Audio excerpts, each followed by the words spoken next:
এই যে বন্ধুরা, পোটলা নিয়ে আসছে একটা, এদিকে কাঁকরোল কুটেছি, আর এদিকে দেখতে পাচ্ছ তো কত রকম সবজি কুটে নিয়েছি।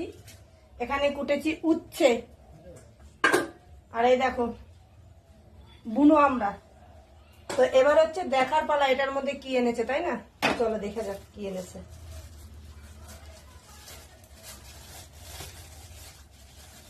ও, আমি যা ভেবেছি তা নয় গো, তোমরাই দেখো কি। এই যে এনেছে চিকেন।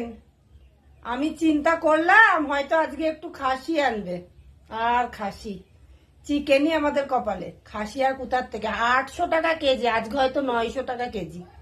তো আমাদের চিকেনই জিন্দাবাদ, গরিব মানুষের চিকেনই অনেক। তো চলো এখন মুরগির মাংস যখন এনেছি এটাকেই রান্না করা যাক, বেশ খাসির মাংস করে মতন করে জুতজাত করে, এটাকেই আমরা খাসি বলে চালিয়ে দেবো।